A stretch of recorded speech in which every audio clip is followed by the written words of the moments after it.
Aloha, everyone, and welcome to Cannabis CMO. I'm your host, Kaliko Castillo. I'm also the co-founder of Thunderstorm Strategies and the president at the Minority Cannabis Business Association. And we appreciate you joining us here on Cannabis CMO, your go-to source for insights and strategies for marketing in the cannabis industry. Whether you're a brand, an agency, or a professional working in the industry, our goal is to help you navigate the unique challenges and the opportunities of promoting cannabis products and services. Each week, we'll bring you expert guests, industry news, and actionable tips on topics like branding, social media, content marketing, and more. So if you want to stay ahead of the curve and grow your business in the cannabis space, make sure you're following along by subscribing to our Substack newsletter at CannabisCMO.substack.com. Also, make sure you're following us on LinkedIn and subscribing to our Cannabis CMO YouTube channel or wherever you listen to podcasts. I'm really excited to get into today's show and welcome on the show my friend Brad Bogus. He is an activist, a storyteller, and an entrepreneur, inspired to be a purpose-driven leader, making an impact for good. He's led teams from startups to publicly traded companies in the cannabis industry and beyond. He has 17 years experience as a marketing and media leader and has launched multiple startups and mentors founders to achieve success through storytelling and communications. I love Brad, and I've been knowing him for a while now in multiple different places in the industry. And if you're not following him on LinkedIn, you are missing out because he has a lot of really great commentary, not only about the industry, but being an entrepreneur and just life in general. So I appreciate Brad joining us on the show today. Welcome, Brad. Thanks, homie. That was a really great intro. I appreciate you, man. Thank you so much for being here Yes. and for being one of our early guests, one of our early supporters. And we did a live stream on the Cannabis CMO LinkedIn like a month ago. We had some technical difficulties, learned a couple of lessons there. So excited to get this podcast out of the way and do a formal interview. Best way to succeed. That's absolutely right. Failing forward and failing upwards. But we're also, I think that's going to be part of the conversation on Cannabis CMO in the weeks and months to come is that part of marketing is failing and learning from it, right? Like it's experimenting, it's testing things out and not being afraid to fail and not feeling like it's the end of the road, but really just part of the process and iteration and learning about how you can ultimately optimize and really make sure that you're achieving your goals, but it's not without failure. And we will even maybe show that you from time to time in a firsthand way here. Yeah. Yeah, I have a whole book of failures I can share from. Well, I'm sure we'll get into those a little bit later. One of the things I wanted to kick off the podcast is really just talking to you a little bit about your experience in the cannabis industry, but even before the cannabis industry. I know you were, working in social media marketing and doing digital marketing, seemingly since the beginning of sort of social media really being a channel for brands and organizations to do marketing, right? I think, I was part of that sort of first wave of Facebook users being in college in 2005, 6 when it was first available. But now here we are, 2023, and we're looking at more platforms coming online, the TikTokification of social media. So would love to hear a little bit about your journey into both the industry, but as well as becoming a marketer. Yeah, well, I mean, I'm an artist and a storyteller. I found my way into video production because of making films on a very DIY level, kind of at the advent of digital. I've never worked an actual film camera. I've only ever worked tons of different digital cameras, right? So I knew things were different. I knew that we could create really high quality stuff on a much smaller budget if you were inventive and creative. And like I studied theater, so you learn that stuff because you just don't have funding and you have to be crafty, right? So we were able to bring a really high quality of storytelling to the digital media world. And, YouTube got acquired by Google in 2007. I was taking most of our clients' ad budget that they were spending on TV and moving it to YouTube and MySpace and then Facebook, right? As it became a viable channel for this kind of stuff. So it was all frustratingly ahead, right? Like being on the bleeding edge is not a great place to be, by the way. Sure. Like, yeah. Everybody always is like, yeah, first mover advantage. I'm like, bro, if you're first mover really, really early, it fucking sucks. So it's a frustrating thing to try to tell people about something that they don't even understand, let alone have a vision for. And I have a high tolerance for pain. So I decided to repeat that experience with Speak Social. Like, let's do social media before anybody knows what this is. But again, the approach was kind of the same. It was like, let's get artists and storytellers to come together and just use digital channels and mediums to really connect people to businesses and companies, and also cool projects and nonprofits and, activism, like all of the above. So we did a lot of that. I started smoking weed back in 2005, really as an adult, and I had a real epiphany on like how it allowed me to focus and really produce as an entrepreneur, because you're in that hustle, you're in the struggle, and it's a real mind trip just trying to like sort out the psychology of being an entrepreneur, let alone the amount of work it takes. And then I got connected with the plug in Austin, whom was connected with some of the most best and brightest scientists in the cannabis industry. She taught me so much about the plant and the science behind it, and a lot about the culture too. I mean, she was just like a wealth of knowledge. So around 2016, I decided to join the industry, and I was able to join with this wealth of knowledge that I brought with me just by being curious, So like, charting the beginning of my cannabis industry journey, it like really started as being a curious consumer. And the more I learned, the more power I gained in my ability to like actually authentically portray what was happening in the industry, tell the stories of people in the industry.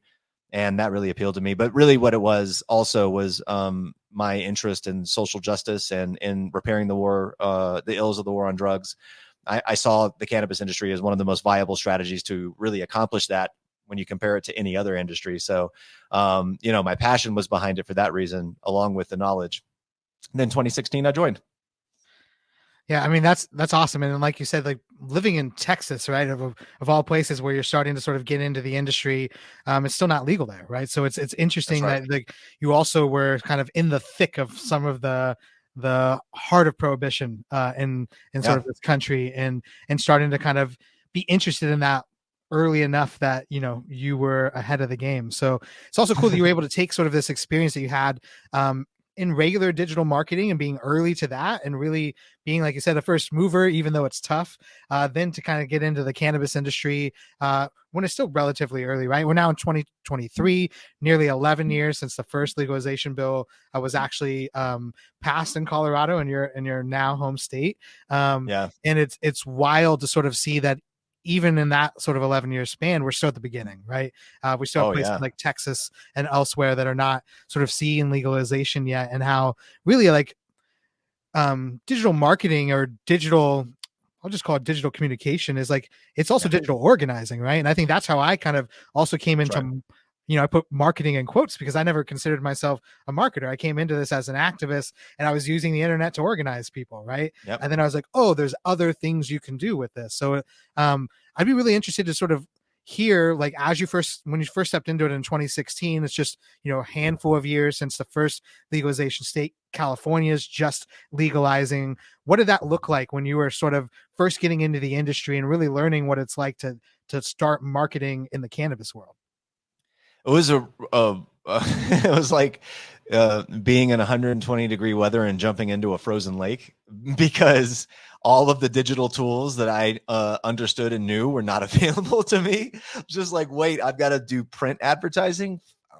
You know what I mean? So I had just spent the last 11 plus years convincing people to stop using traditional advertising and marketing and media, and start thinking about how they can use their money more effectively and efficiently in digital, only to find myself unable to really do those things. So that was a real sort of shock. I mean, I expected certain things to be obviously underformed, you know what I mean? Still in the primordial soup, right? That was part of the appeal, to be perfectly honest. I was like, dude, I've got a wealth of experience that I'm sure most of the people currently operating in the industry don't quite yet have, or haven't had enough ability to gain. And so, I can have an outsized impact here.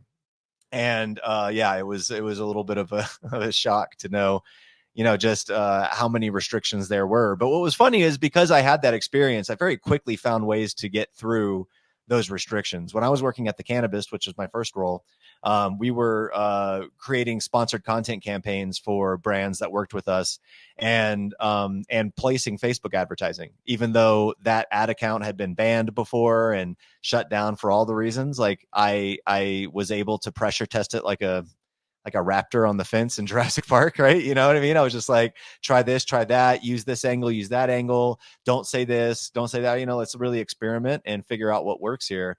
And so, it lent me at least an experience to figure out how to make it through some of the barriers that a lot of other people don't necessarily even know how to cross today, as it relates to dealing with social media restrictions. But that was a big change. What's interesting that's still the same is that everybody keeps saying federal legalization is 3 to 5 years away.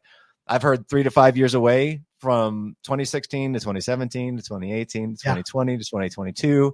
Oh, Biden's here. Is federal legalization right on the corner? Trump's going to steal it from the Dems. You know what I mean? Like, it's always 3 to 5 years away. Chasing a dragon. That's so very true. And obviously, we like, for people that are listening now in the beginning of 2023, we just got off the heels of safe banking not passing in the Congress, and you have a lot of MSOs and other large entities who were basically banking on having some forward momentum from that passing and are now laying off a lot of folks. So it's definitely interesting times, even as people are always saying it's right around the corner. We're not. Yep. For those of us who are actually working in advocacy organizations and doing this work, we all know it's a much tougher lift to actually get that done. But fascinating what you're talking about in terms of like, you went from being an early adopter in social media marketing, teaching people from going from traditional advertising, TV, print, these other sort of mediums, shifting it into digital, YouTube, Facebook, these sort of things, and then getting into cannabis and just not having access to it.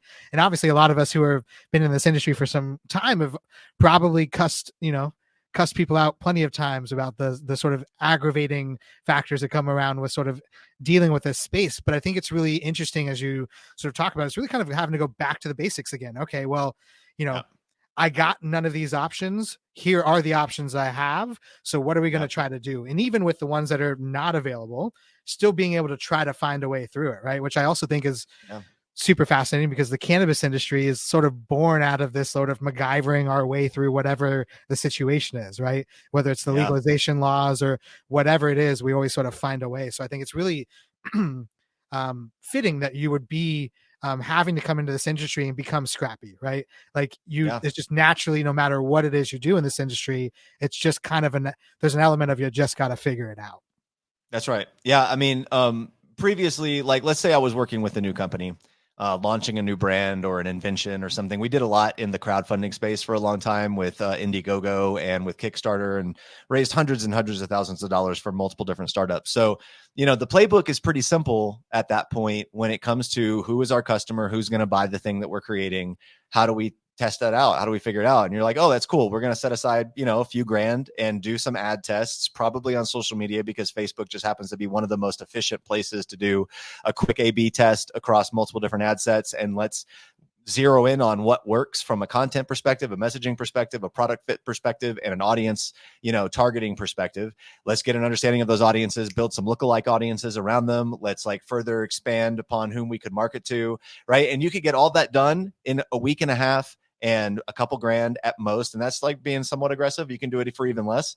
So that was the world that I came from, where stuff like that is just easy to pull off and just readily available. To coming into the cannabis space, you can't do none of that really, right? Unless you're very, very limited, and then you're sort of restricting how you are able to actually test. So it sort of puts a barrier artificially around the results. The way you have to do it here is you have to go out in the field, man. You got to go talk to customers. You know what I mean? Maybe you get an email list to work with. Maybe you can send them an email survey, but everybody knows nobody responds to email surveys at enough of a statistical, significance for it to be really effective. And even then, you're only getting the subsect of people who are apt to do that. And that's going to be certain personality types, right? So you're still missing audience information, targeting information, customer information. And this is a community, right? So that this is different industry. There's not the real estate community amongst the real estate industry. You know what I mean? You don't just go out and meet with real estate companies to understand the buyers and stuff, but here you do. And then that means either going to every event possible, knocking on every door possible, visiting every business possible, doing pop-ups if you're a brand inside retail dispensaries, and talking to people and having to manually gather this data. But there's a big major benefit, which is that you actually create human value out of what you're generating and what you're learning. And from that human value, you can create marketing that can absolutely impact people, which is not something you get out of these cheap tests that you can run in the digital space. So to a certain extent, it's having to go back to using a hammer when you're used to using a, power drill or something. That's a bad tool analogy, but I'm not a tool guy. Nail gun makes total sense. Yeah. You used to use the you get hammer, it. but you use the nail gun. Totally. But, if you're using a hammer, you're building strength and you're building accuracy. And, eventually when you do move to a nail gun, you're going to be really good at the nail gun, right? Versus the other way around. So I don't know. I remember back in my theater education, I had to learn drafting, like literally with a pencil and, the special paper and the special erasers and like different widths of lead. It was maddening for me. And I was like, I'm an actor. Why the fuck am I having to learn drafting, right? But if you're going to use computer aided drafting, right, and those like massive programs that exist now, and you knew this going into it, you're just going to be that much better at it. So, there's pros and cons to it. Obviously, I think that we get a lot more human value out of the way we have to operate here because we have to engage the community in a real way or be rejected by it. Well, I actually feel like that might be one of the reasons you see a lot of folks who are coming from traditional industries kind of flop in the cannabis industry, right? It's not always the case, but it's like they're used to just being able to say, I'm just going to push a button and everything's going to be automated below it. And boom, I got customers and profit, right? But it's like in the cannabis industry, I hate using analogies that are like violent, but I haven't found a better one, but it's like hand-to-hand combat, right? It is like sort of the marriage of marketing and business development and really going out there to actually both get the information, the firsthand information from your potential customers, but then also developing that relationship so that you also have that one-to-one as much as you're trying to have that one-to-many relationship in your marketing, right? So, I think that's right. One of the things I've heard Gary Vaynerchuk talk about is like the need to scale the unscalable, right? And that's really, I think, the cannabis industry in a nutshell, right? We don't have all of the efficiency of other industries. And it really is, how do we scale the unscalable? How do we hit every event? How do we have pop-ups at every of our dispensary partners? How do we educate bud tenders, right? This isn't just sort of a cut and dry, cut and paste, press go sort of marketing plan. It's very much like in the weeds and reacting in real time as well. Yeah, it has to be holistic. And when people say holistic marketing, they don't mean what I'm talking about. I'm talking about like marketing, sales, operations, product, executives down to janitors. Like everybody matters in this space in particular. I mean, everybody matters everywhere, but like in a nascent industry that does not have an expectation of like, okay, you work at a bar, you understand alcohol, all they have to do is just teach you a few little intricacies about the product, but you get it, right? Like you're not, that is in no way the same value proposition as a bud tender who might have somebody suffering from cancer or arthritis coming in and saying, this is what I've got, or someone recreational saying like, I've got ADHD and, I need like something that's not going to stimulate me, right? Like that's a totally different conversation. And so we don't have a blueprint for how that should look. And really every year people are trying to create the new blueprint for how it should look because we're learning more and we're trying to figure out like indica sativa is bullshit, but what about terpenes? No one cares, right? Like well, this effects base is the way to market, but like that's a lie. You know what I mean? So like really across the board, we have like this constant iterative effect happening around us where real time, like we live in the real time. That's why people I think say that the cannabis years are dog years or whatever. And, there's some argument and debate about whether that's really something it's really appropriate to say. But I mean, ultimately, like we've experienced time dilation because so much information is happening because we're having to learn so much. We're having to pivot like almost monthly, right? So there's just so much jockeying around going on in our industry on a constant basis that we experience more stuff than most people experience. And so 1 year feels like 7 due to that. I mean, I've only been in the industry like 6.5, 7 years. People call me a freaking veteran. And I'm just like, Jesus, anywhere else, I'd be still junior. You know what I mean? Like, absolutely. I think it's a great point about sort of the time dilation that comes from the overload of stimulation because we're constantly adjusting to the realities. And, because our industry is always growing, we're putting on new markets all the time. Every election cycle, we're stacking on some new markets. Now we got legislatures that are taking it on in between election cycles. So there is this sort of exponentiating factor until we reach legalization at the federal level or ending prohibition at the federal level that we are going to kind of be in this sort of perpetual trying to catch up sort of race for quite some time, which is why it's important to have that, like I said, real-time relationship with people so that you're not like just trend surfing, right? Because if if you're doing that, then you're likely going to be behind trends. But if you're talking to your customer and truly getting to know your community ahead of time, you might actually be helping to lead those trends, right? Exactly. Yeah. I mean, on the trend line thing, something that I find really interesting, especially around the turn of the new year, are all of the articles that are the predictions that are going to happen in the cannabis industry. There's 10 predictions for 2023. And almost all of those articles start with, I did this last year and my accuracy was about 80, 90%. So here I go again. And I'm like, if you're making 80 to 90% accurate predictions, you're not predicting anything. You're just mentioning trends. Like, there is no 80 to 90% accuracy in predictions in this industry. If you're capable of actually predicting where this industry is going to go 1 year to the next with that level of accuracy, you're the richest person in the industry. You know what I mean? Like, that's just not the case. Yeah. Most people are just talking about trends. They're just saying this is a thing that's been happening for 6+ months, or maybe even sometimes as long as 3 years. Like, talk about interstate commerce, right? Everybody put that in their predictions for 2023. Like, y'all, that's an old conversation, right? Like, folks in Oregon know what's up with that conversation, right? That's where it's been led from. And so that's years in the making. I've been hearing about interstate commerce out of Oregon since 2016. Yeah. So, to say that that's a prediction for the future is kind of insane.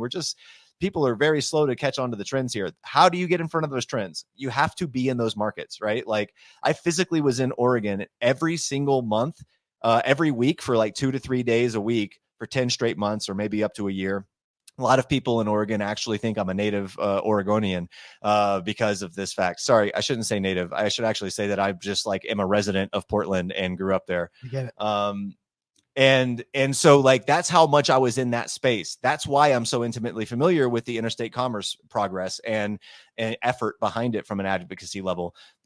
People who just stay insulated into Colorado, they are like very, very behind on what has been developing out of Oregon, California, and New York, way before New York ever even became a market, right? Like, so if you're not out there, and like, it's hard to do that now, like, especially with like less travel budgets in companies, and certainly, everything being sort of remote now and digital.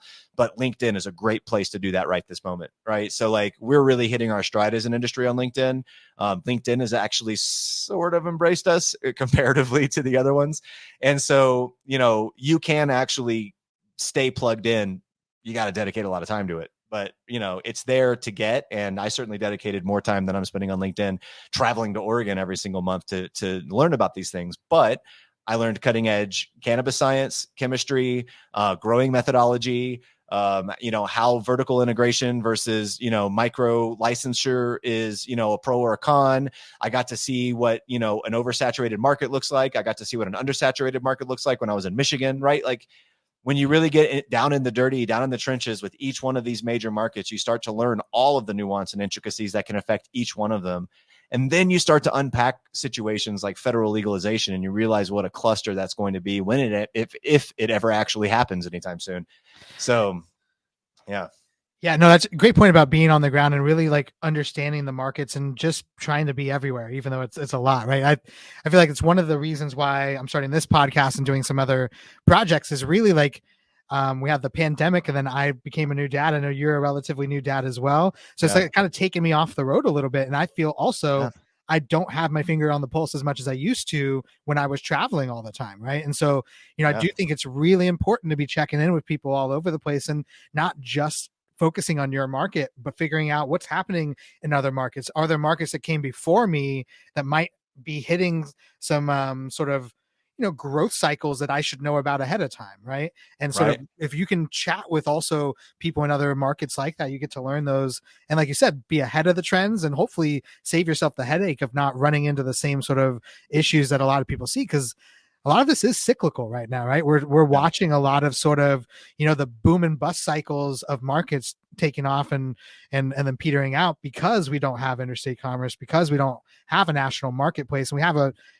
bunch of siloed industries. It's all sort of artificial. It's weird.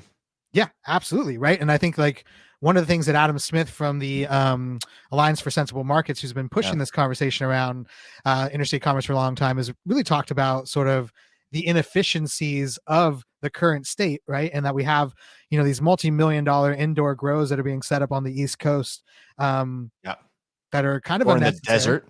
Yeah, or in the desert, right, where water is not Yeah. available, rather Yeah. than getting product from places where they naturally grow these agricultural products, not just cannabis, other sort of food products Yep. and elsewhere. So, I do think that it's going to be interesting as interstate commerce becomes more of a national conversation, because like you said, if you've sort of been paying attention, it's been happening for some time. Oregon passed a law in 2019. Yep. California just passed a law last year. The Yep. conversation's happening in Washington. There was a Senate president in New Jersey that introduced a bill that talks about interstate commerce last year as well. So this Oh, sick. conversation is actually happening. And I think you're Yeah. also seeing sort of the pullback from the federal conversation because people are so upset with sort of the conversation around safe and don't feel like anything's coming when it comes to federal prohibition. So I do think that Yeah. this is something that's going to be really interesting. And one of the things I put in the newsletter last week on the CannabisCMO.substack.com newsletter was really about these national brands that are getting into New York early. Did you see that Yes. article? Yes. Yep. Um, and it was written by John Schroyer from Green Market Report, but really it was talking about how New York, which only has 2 dispensaries opened in a soft launch period, Right. and how basically Well, these 2 national licensed dispensaries. thank you. There are 1,400 that they That's know of right. unlicensed dispensaries out there. Good point. Yeah. So 2 licensed dispensaries out there, but in those 2 licensed dispensaries, there's a decent amount of products that are already being licensed from out of state brands, right? And so like Right. this has been the way that a lot of brands have been able to grow a national footprint. But I think it's really interesting as we head into this interstate commerce conversation, like there are going to be brands that are ready to flip the switch, but then how Yes. do other smaller brands, I guess, carve out their own niche, even in an interstate commerce conversation? Any thoughts about that? Yeah, I mean, it first and foremost, like, there are a few brands that are no-brainers that are going to easily translate into that new world, like, the Cookies, the Jungle Boys, the Alien Labs of the world, right? Mostly California brands. Out of Oregon, there's not really a very solid brand that most people know about. I mean, one could maybe argue Shango, I guess, right? But like, yeah. I don't know. That's not representing No, Oregon cannabis. I'm I'm sorry. like, yeah, I know. I'm like really stretching on just a name that people know outside of it, but like the best weed grown by a whole bunch of small brands, right? So like in a real world that this exists, you're going to be dealing with co-ops, right? And a brand differentiates itself by choosing the right partner with which to distribute through under some level of their branding, right? Now, also in your newsletter, you mentioned Flowcanna, which was the promise of Flowcanna. I remember meeting with their team back in 2018. Literally at the Flowcanna Institute, and I got to meet with a number of the farmers, some of the best weed grown in the entire nation. Huckleberry Hills Farm, shout out to you guys. John Cazelli has one of the greatest stories I've ever heard in the cannabis industry, right? So like I had some really formative experiences, totally bought into their whole shtick, right? Because that made sense. Like there are a ton of tiny farmers out there that are growing the best product in the world. That's what they do well, right? They don't market themselves across state lines to build national brand presence in a CPG world, right? But that doesn't mean that they don't have a place here. They have the place here, in my opinion, right? But you have like Ocean Sprays that do this with cranberries, right? You've got Sunkist does this with oranges. I expect to see some level of a number of those, right? Trading out of California, out of Oregon, creating regional appellation consortiums and co-ops as well as statewide. What I don't see being the thing that is valuable, I mean, I don't know. I'm going to say something that's going to like put my ass out there because like most likely the market's going to buy these guys the same way they buy Ernest and Julio Gallo wine. But Glass House, right? Like this is a massive organization run by a fucking ex-cop, by the way. I don't even get started on this brand, but they have acres and acres and acres of canopy in greenhouse weed that they can pump out at least a mid quality probably, and then proliferate the market out of there. And that's what their entire model is set up for. Like it's very obvious when you listen to them that interstate commerce is what they're positioned for. And it's just a waiting game right at this point to get to that point. But like, is that what people want out of cannabis? You know what I mean? I just I have a don't, hard I time don't, seeing anyone buying that shit. I think that to your point earlier about how like even products got to line up with marketing, right? Like you can push all the marketing into the national stage that you want as you get into these marketplaces. If they try your product and it's not any good, they're never coming back. Right. And so like you can definitely That's all I'm make the saying. case, and I'm sure they would make the case that they grow good weed and there's probably going to be a market for it. But I think that there are going to be so many of these people who have really bet the farm on the idea that they're going to be the national brand at a time when like that's probably a good 10 to 15 years down the road before we really see true national brands that are in every state, that are household names outside of the ones you've already mentioned, right? Who have built Yeah. followings on Instagram for years, who are being pushed by celebrities, but they're not celebrity brands, which I also talked about in the newsletter this week. I Yeah. just think it's going to be really interesting that like, I understand all of the ways in which, if you're looking at this marketplace right now, you would be bearish for a lot of small craft growers who are barely eking it out and keeping the lights on.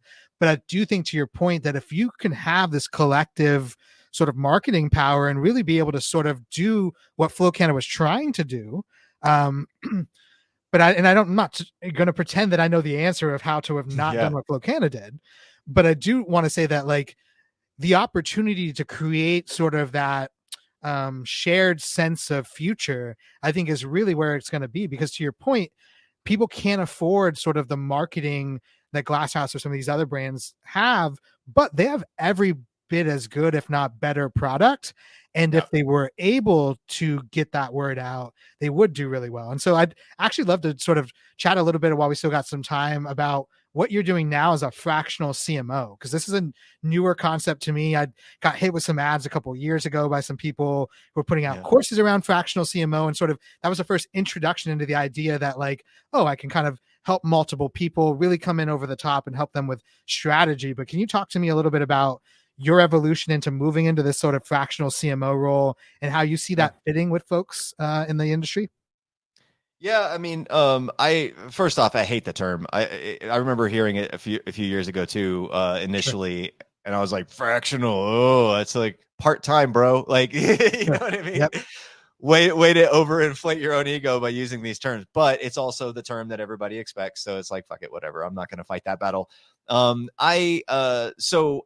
been in the industry over 6 years. I've had over 5 roles, or 5 roles at least, essentially, including what I'm doing now. That spells a story of turbulence, of cash flow problems, of, the weight of a VP or a CMO title and salary and bonus is a bit heavier than most cannabis companies, even ancillary companies, are capable of carrying for very long. And that's for a whole slew of reasons. Some of it is just bad luck. Some of it is bad management, bad leadership. Certainly I've seen plenty of that. But I've also just had a stroke of bad luck from here and there. Right. And so knowing that I'm in a turbulent space, knowing that I, am also in a position and a role that is just, really hard for cannabis companies, to afford and keep constantly engaged, was one of the reasons why I was like, I've got to do something different. Because if I repeat the same experience and go get another VP role, like, and I'm going to go through the same experience, and then I'm going to be like, you're insane, dude. You just repeated the same experiment with expecting different results, and I'm not sure why. Especially because there's nothing going on right now in the cannabis industry that would indicate that anything is changing. Sure. And so I think that's a major point that was like an aha moment for me. It's like, keep banging your head against this wall, or find a way to turn into water and sift through the cracks of the wall. And at the same time, as you mentioned earlier, raising a 2-year-old, I, even working from home in this new paradigm, spending 40 or 50 hours a week working with my child in the same house with me, still wasn't close enough. Like, I just needed more time. I feel like I was missing out on stuff, and I wanted to like really help shape his development in a way that I just can't do if my job is my priority. So that meant a lot more to me than what's the next company that might pay me. And I talked with my wife and said, like, hey, if I did more childcare and less work, would you want to do more work and less childcare? And she was like, totally. And so now we kind of share the load 50-50. And that made sense to me, because I was like, the seas of the cannabis industry are wildly turbulent, and I have been trying to sail a big rigid boat over those waves. And so therefore it's being tossed around, right? So like, what if I took 10 little rafts and stitched them together with some rope loosely so that they can like wobble over those waves? You know what I mean? If you follow me. And that's kind of how I imagined this world of being a fractional CMO, is I could work with 3, 4, maybe 5 different companies at a very, reduced rate from full time, but still be able to make a major impact. Because I think the thing that most people haven't really like stopped to understand is that full-time employees are not being used 100% full-time. Most of the time, they're having their time wasted in meetings because you have to justify them being there all the time, particularly if you have an office culture and you're like, okay, well, you're in the office and I'm watching you work. So I'm going to like, you better be working. You know what I mean? And like, really, the fact of the matter is that when I'm working full-time for somebody, maybe 10, 15 hours a week of my work is actually moving the needle. And the rest of the time is just gobbled up in bullshit meetings that just don't need to happen. Could be Slack, could be email. We have all these tools. Why aren't we using them? I don't know why. Right? Because nobody wants to pay, somebody $150,000 to $200,000 a year to work 15 hours. And so like, if I can bring the same level of impact to a number of companies and all they have to pay me is a fraction of what my full-time salary plus benefits would look like, that's a win for them. That's a win for me. And that's why I'm here. No, that's great. I think that's really awesome that's, a way, like you said, you could still have an impact, but you're not having all of that, carrying the load of all the burden of, like you said, sort of the wages and benefits, but then like just wasted time, right? It's like you're able to come in, pop in, have a really effective sort of meeting and impact and sort of go over KPIs, go over strategy, help coach their team into sort of what it is that they need to be doing, and then coming back in and just continuing to help them move the ball forward, right? And not getting caught up in office politics and all of the other things that come with being a full-time role. Cause I could totally, I think, empathize with your situation, having gone through multiple roles or sat in sort of these positions where sometimes marketing is just sort of like the afterthought. And if you're not going to be regularly engaged, you're not part of the overall strategic conversation, then like it is maybe best for us to like kind of be on the outside and be able to just coach a little bit at a time. Cause I just think that like I've experienced a lot of those similar sort of situations as you there. It's really like, I don't want to throw a dark cloud over marketers right now, but like the tail of the tape is very clear, right? Like we are undervalued and we are the first to go, right? When companies make headcount reductions in our industry, you generally lose the whole marketing and PR team, right? Like they'll keep probably quite a few salespeople on. They maybe reduce half the sales team. They maybe reduce 30, 40% of the product team, but they will sometimes reduce 99% to 100% of the marketing and PR team. That's insanity, right? Like that's saying we don't care about revenue. We care about product, right? And it's not seeing the forest. Not sorry to cut you off. It's not seeing the forest through the trees, right? Right. Because they think of, when I say they, oftentimes organizations will think of revenue as only being from the sales department. That's right. Right. But if you're not actually doing the work of the communication and the marketing up front and that sort of persuasion, right? Like laying the groundwork so that the sales team can come in and pick up like at a much easier sort of place to make the conversion or the close, then it's you're not going to be able to get that done. So you put all of the pressure on these salespeople who then have to do all of the work that the marketing team used to do. So their close time and their sort of sales cycle gets much more stretched out, right? And so it is sort of this idea that like, we don't think of marketing as driving revenue. And oftentimes we also think of marketing as, if you're not driving immediate revenue, then you're not worth the time, right? Whereas, I think this is another thing that I hear from Gary Vaynerchuk often. It's like, you don't buy a pair of Nikes because they hit you with a retargeting ad. You buy the Nikes because of the brand that they've built over decades of sort of communicating with you and that feeling that you get. You're not going to just, once again, sort of press a button, hit it on automate, and like sales are going to come in. You do actually have to lay that groundwork long term. Some of the best work I ever did was at Confident Cannabis, and we were really only a team of 3 by the time the layoffs came around because of COVID. But what we were doing as a team of 3 was mighty work, right? And it started with just me I was both a VP and an individual contributor. Like I said, hustling in Oregon, really learning the market, learning the people we were trying to serve and solve problems for, and learning what mattered to them. Then creating a content strategy that spoke to them. I brought on my first marketing hire 6 months later. Her name is Pam. She's phenomenal, Pam Pho. And she helped me sort of like manage the ongoing content and communications. She definitely improved how we were communicating, our different lanes of content that we had set up, and making sure that content was coming out consistently, connecting it to the right people. And then I was probably 18 months into the role when we brought on Kate Swanberg, who is our director of growth marketing, and she tooled us up, right? She like brought in the fancy tool set. She connected sales, operate, product, and marketing together so that we were generating revenue across all sides of the revenue engine rather than just thinking about sales as revenue. And truly breaking down the silos and figuring out how do we drive revenue out of product as well as out of marketing, as well as out of PR, as well as out of sales. And we were creating unbelievable value to such a degree, we literally had people thanking us for our email newsletters. Like, we were just sending out email newsletters on a weekly basis, and our customers were happy to receive them. They had huge engagement rates, huge click-through rates. We were driving huge amounts of leads. We 7x'd our lead flow. I mean, it was just like incredible work, right? Then COVID happens. What did they do? They got rid of the entire marketing staff, everybody, PR, everything, right? Kept some of the sales, kept some of the product, but no marketing.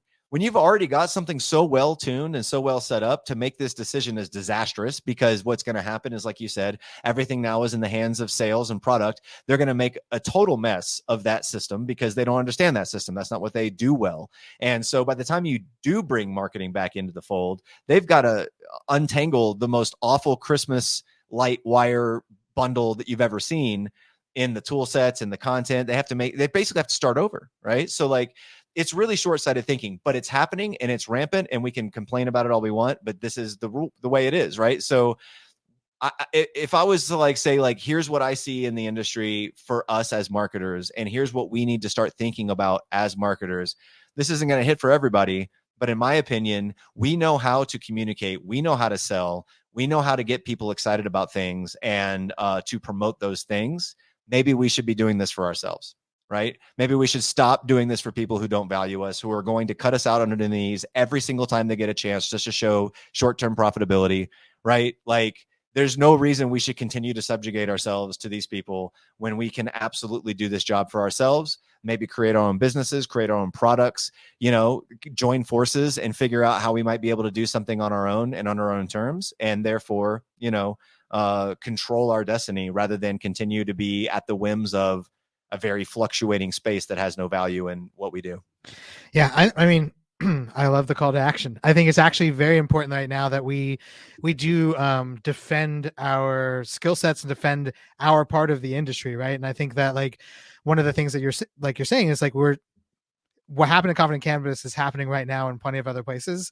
So I definitely think that that's definitely an issue. I've seen a lot of marketing friends recently post about on LinkedIn that they're being let go. So I know there are folks out there, and that's part of the reason why on the newsletter I have a job listing sort of section for folks who are looking for new jobs. But to your same point, it's like we should be thinking about how do we build stuff for ourselves and still provide the value and the impact for folks, but not be, like you said, at the whim of sort of like budgetary decisions that ultimately are disastrous for the company and then, for the brand itself, right? Because, once you have sort of a consistent voice on social and then it's cut off, like you lose it. You're not getting it back, especially under today's sort of algorithmic sort of makeup. It's like if you just stop posting because you decided to let the social team go, you're not existing, right? Even I found this out on my own personal level. I took a month off of social media, deleted all of the apps off my phone. It was probably one of my most my best months in terms of headspace in quite some time. But I also found that people don't pay attention to you if you're not on social media, right? And I'm like trying to run a small business and got other things that I'm trying to do, projects I'm trying to launch. So if I don't have those channels to sort of communicate through, then people don't know what's going on. So it's like whether you're building a personal brand or whether you're building a bigger cannabis brand, like that's the oxygen in a room. And marketing is how you actually do get the sort of word out. If you don't have it, then you don't got much of anything. I kind of did for myself what I have suggested for businesses from the dawn of my work in the social media space, which is focus, right? Don't try to be everywhere. I killed all of my social media except LinkedIn. Now that's all I focus on. And like, holy crap, the amount of value I'm driving for myself from my personal brand, but also just for my own business. You know what I mean? Like, I made a post yesterday that I woke up this morning, I had a lead form from like a real, actual, like legit business that I might be doing some work with. Right. So like, this happens on a regular basis for me. I'm posting every single day on every weekday on LinkedIn. I don't do it on the weekends because that's my family time, and I don't give a shit what the algorithm says. But you know, I'm on LinkedIn every single day. I'm interacting with people before I post. I interact with people after I post because I know that's going to get me the most amount of traction in the content that I'm putting. But I think about the content I put out there. It's not easy, but it is worth it because it's driving actual value. I put out tons of content on Facebook and Twitter. Shit never drove me value, right? So it drove me crazy, but it did not drive me value. That's for sure. Yeah, absolutely. Yeah, no, I think it's, to your point, like, the amount of value that's being driven on LinkedIn for the cannabis industry right now for folks that are just trying to do, once again, the hand-to-hand combat of meeting other folks and sort of growing lead gen and that sort of stuff. LinkedIn's one of the best places, right? And especially when over the last couple of years we haven't had access to in-person events. Now they're coming back online in much more of a way over the last year. But prior to that, like, this was I laughing because I'm thinking about the moment that Clubhouse had, right? And how like the entire cannabis industry like sort of flooded to Clubhouse for a couple of months. But then it seemed like a lot of those same folks moved over into LinkedIn once Clubhouse was no longer a thing. And it's really kind of breathed life into this sort of place where we do have at least a water cooler to come around and sort of discuss ideas and share tips and tricks and, things that aren't going as well or are going well in our lives. So I think it's one of the things I'm kicking myself in the pants for having not doubled down on earlier, but also trying to get better at, like, going forward. You can get up to speed pretty quickly. I mean, it's definitely not like you're losing value by not having done it. Just do it when you can. Like, it's easy to also for us to shame ourselves about like, oh, I didn't post today, but I'm like, I'm supposed to post every day. Like, dude, just, you can do only what you can do, right? We can only just make it one day at a time. Just get what you can get done. Forget the shame and the thing. Like, don't let social media be, and I'm not talking to you specifically, but everybody, like, don't let social media be like this, manager in your brain constantly making you feel like you're underperforming, right? Like, what's really funny and what I found is that, like, I've decided to just be more myself on LinkedIn rather than my professional persona, right? Which I don't really have a different professional persona. I've chosen to be pretty much myself every step of the way. But, I share artwork that I've done. I share pictures of my kids sometimes, right? Like, it just depends. Like, to me, I look at LinkedIn as like being in the room at a networking event. How am I going to generate the most value? By being a real, vulnerable, open human being and connecting to these people in a real way. What's also really interesting that I noticed was during MJ BizCon, everybody went to Vegas. I stayed home because baby, right? So, what I found was I didn't miss out on anything really. There was maybe a cool party here, a cool party there that had the right people in the room. And I was like, oh, I wish I had been there for that thing, that singular thing that had nothing to do with MJ BizCon, just was in the gravity of it. Right. But what I did notice was that everybody that was at MJ BizCon was basically just meeting all of their LinkedIn connects in real life. They're just like, oh shit, we know each other from LinkedIn. We haven't met yet. Cool. And then they'd post that on LinkedIn. And so then I got to engage on it as if I was there with them. And so I didn't really miss out on that much. I generated tons of value during MJ BizCon just by being on LinkedIn. So, like, we can't be everywhere all at once. We can make the best use of automated tools. Use ChatGPT to your advantage. I think it's a fucking amazing tool, though I know a lot of people are freaking out about it. But like LinkedIn and these things are our ability to be on the ground and be as much in that hand-to-hand as we need to be to still be able to achieve.